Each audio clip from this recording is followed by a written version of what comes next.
तो नमस्कार, मैं हूं शीतला तिवारी। दोस्तों, जौनपुर की अनुराग यादव मामले में अब जो है कार्यवाही तेज हो गई है। जहां एक और जेल में बंद तीनों अपराधी और उनके सहयोगी सड़ रहे हैं, वहीं जो है अनुराग यादव के परिवार को जो है पूरी तरह से सरकार द्वारा आर्थिक सहायता दी जाने की पूरी कोशिश की जा रही है। जैसा कि आप जानते हैं, 25 लाख रुपए जो है सरकार की तरफ से आर्थिक सहायता।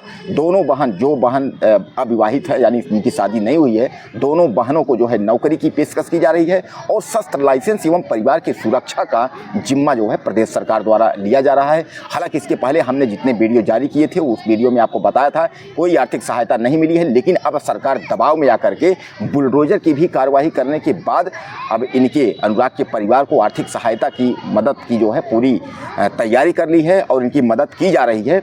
वहीं जेल में बंद आरोपियों के ऊपर कठोर से कठोर कार्रवाई करने का प्रशासन ने निर्णय लिया है। यानी कठोर का मतलब आप समझ रहे हैं कि बुलडोजर कार्रवाई तो उनके घर पर होगी ही, उसके उपरांत जो है वो जो जेल में बंद है उनके ऊपर उम्र कैद या फांसी की सजा, जिस तरीके से गला काट करके अनुराग यादव 17 साल के लड़के की हत्या की थी। कहने का तात्पर्य वह विपक्ष के जो लोग हैं, लालता यादव, उनके दोनों लड़के, एक दरोगा राजेश यादव और एक रमेश यादव, ये तीनों और उनके जो सहयोगी थे, जो भी इस घटना में संलिप्त थे, किसी को बख्शा नहीं जाएगा।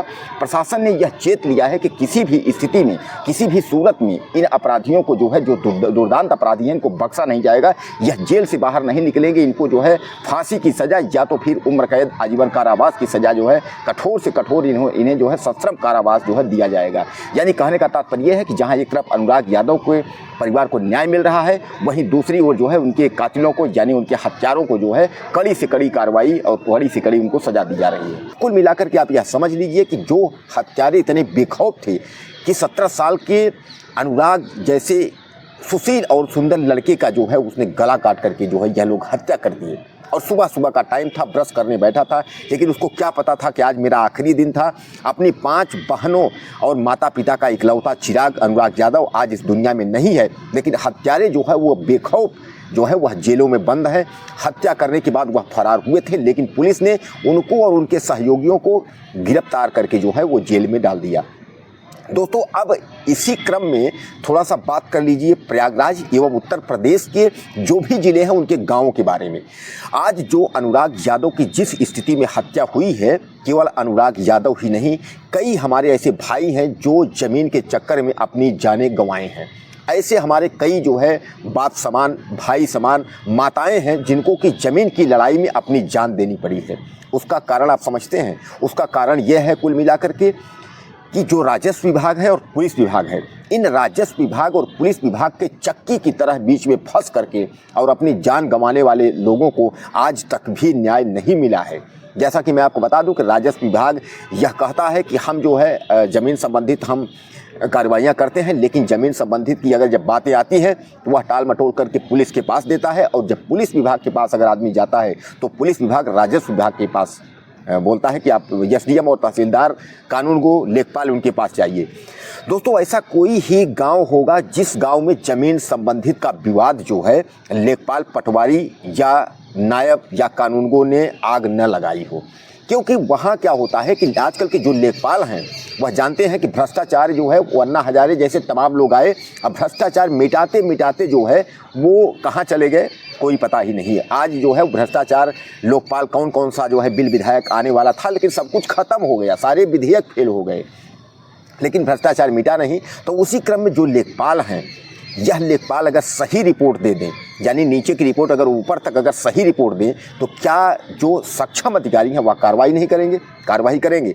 इसी जो कमजोरी थी, यही कमजोरी यानी लेखपाल, पटवारी, हालांकि उसमें जो है जो लेखपाल था उसको सस्पेंड कर दिया गया है, लेकिन लेखपाल के सस्पेंड से कोई न्याय मिलने वाला नहीं है। 40 साल से अनुराग यादव का मामला चल रहा था और इस मामले में तमाम सरकारें आईं, तमाम सरकारें गईं, बहुजन समाज पार्टी, अखिलेश यादव की समाजवादी पार्टी, अब योगी आदित्यनाथ की सरकार, लेकिन अनुराग यादव को न्याय नहीं मिला, उनके माँ बाप को न्याय नहीं मिला। अंत में जो है अनुराग यादव को अपनी जान देनी पड़ी। तो कुल मिलाकर के आप समझ लीजिए कि अनुराग यादव के जो हालात और जो ये कंडीशन उसका परिवार आज हो गया है, इसका सबसे बड़ा योगदान आप समझ लीजिए कि पुलिस और राजस्व विभाग है। यानी पुलिस अगर मौके पर ही अगर देखी होती जिस समय जैसा कि अनुराग यादव की बहन स्वाति का कहना है कि जब हम लोग हमारे पिताजी एप्लीकेशन लेकर के थाने जाते थे तो थाने वाले यह कहते थे कि तुम लोग अहीर हो, तुम लोग जो है खून खराबा करोगे। यानी कहीं ना कहीं इसमें तब पुलिस जो है उसकी सबसे बड़ी कमजोरी थी। और दूसरी बात, अगर हम कमजोरी की बात करें तो उसमें राजस्व का नाम आता है, जिसमें जो है राजस्व विभाग के लोग कमजोरी, जैसे लेखपाल और कानून को पटवारी जो भी हैं, यह भी दोषी हैं। क्योंकि अगर इन्होंने सही अगर वहाँ का रिपोर्ट अगर ऊंचे सक्षम अधिकारियों तक दिया होता तो आज 40 साल तक जो है इस मुकदमे की पैरवी या यह न्यायालय में विचाराधीन नहीं होता। और कहीं ना कहीं जो है इसमें न्यायालय की भूमिका अगर हम कहा जाए तो न्यायालय में आप जानते हैं कि बहुत सारे मुकदमे ऐसे हैं कि आप झूठ का मुकदमा लेकर के जाइए, न्यायालय में पेंडिंग हो जाएगा। उसमें लिख देगा कि यथा स्थिति बरकरार रहे, पूर्ववत स्थिति कायम रहे, आप लटके रहो। तमाम जो चकबंदी विभाग है, सीओ विभाग है और लेखपाल का जो है डीडीसी, मतलब जो भी लेखपाल के जो है आपके राजस्व विभाग के जो भी विभाग हैं, उसमें जब आप जाओगे तो ये जो है माल का मुकदमा यानी ज़मीनी मुकदमा जो है बाप लड़ता है, बेटा लड़ता है, फिर बेटा के बाद बेटा लड़ता है, यानी कई पुश्तों तक मुकदमा चल रहा है, लेकिन फाइनल होने का नाम नहीं ले रहा है। वैसे भी आजकल जानते हैं फौजदारी क्रिमिनल मुकदमे भी अगर आप कोई फर्जीफिकेशन कर दो तो उसको साबित करने में काफ़ी समय लग जाता है। जैसा कि आप जानते हैं कि एक जंगल था और जंगल में जो है लोग भाग रहे थे, उसमें एक चूहा था, वह भी भाग रहा था।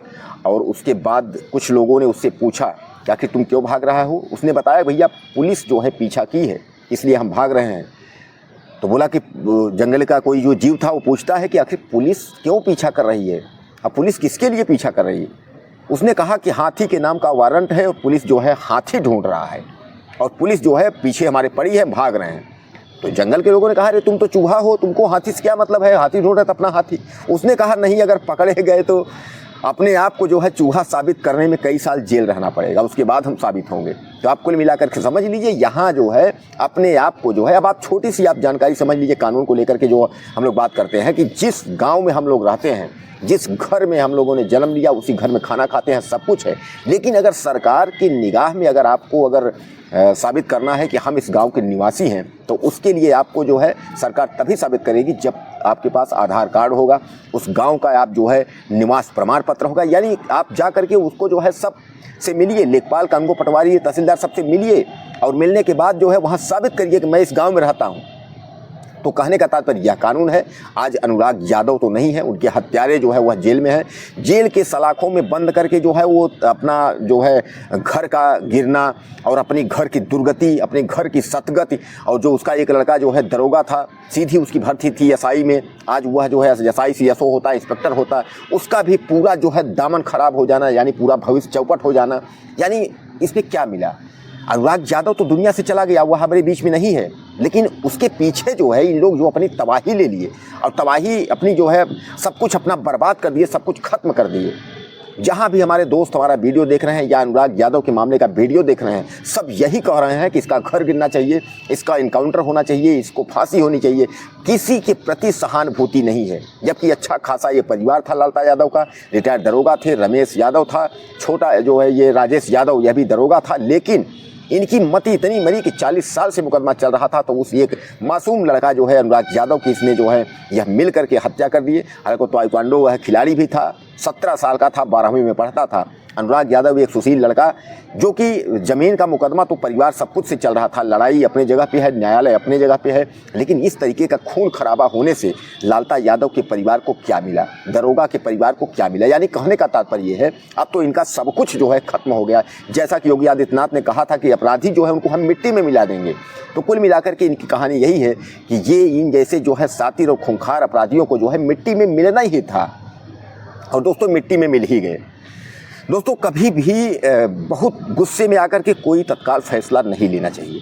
मुकदमा कार्यवाही, पुलिस कार्यवाही, राजस्व विभाग या तमाम विभाग तमाम जो है, हम समझते हैं कि आपकी बहुत परेशानी है, आप बहुत परेशान हैं, न पुलिस आपकी सुन रही है, न राजस्व आपका सुन रहा है, लेकिन फिर भी इस तरीके का खून खराबा या गलत कदम, खौफनाक कदम उठाने पर सब कुछ तबाह हो जाता है। जैसा आज आपने देखा कि अनुराग और इस परिवार का तबाह हो गया। इसके पहले आपने देवरिया में देखा था कि वहाँ 8 बीघे ज़मीन के लिए 5 से 6 जानें चली गई थी। आपने अभी हाल में प्रयागराज में देखा था कि वहाँ प्रयागराज के जो है हड़िया क्षेत्र में उतना के अंतर्गत जो है वहाँ चाचा भतीजे की जो है ज़मीन को लेकर के मौत हो गई। यानी तमाम जो है इस तरीके की जो है विवाद में, लड़ाई झगड़ा में, खून खराबा में जो है लोग जान दे रहे हैं। लेकिन होना वही है, जो आप जान दे करके कार्रवाई पाएंगे वही अगर लड़ते रहेंगे तो भी कार्रवाई वही होना है। तो क्यों जान देने की स्थिति बने, क्यों खून खराबा करें। इसलिए सतर्क रहें, सुरक्षित रहें, अपना ख्याल रखें। दोस्तों यह पूरा वीडियो बनाने का मतलब ये है कि अनुराग के परिवार को न्याय मिलना और जो उसके खिलाफ जो दरोगा का परिवार है उसको जो है सख्त से सख्त जो है कड़ी सज़ा होना, लेकिन आपके दिल को ठेस पहुंचाना नहीं है। अगर कहीं हमारे कोई वीडियो में अगर दिक्कत है, आपको प्रॉब्लम है, आप मुझे ज़्यादा से ज़्यादा मैसेज करें, लेकिन यह ज़रूर हमें बताएं कि आप कहाँ से हैं, कहाँ से हमारा वीडियो देख रहे हैं। इसके लिए आप मुझे ज़्यादा से ज़्यादा मैसेज करिएगा कमेंट बॉक्स में, मुझे आपका इंतजार रहेगा और चैनल को सब्सक्राइब करना ना भूलिएगा। अगले वीडियो में फिर मिलते हैं। नमस्कार।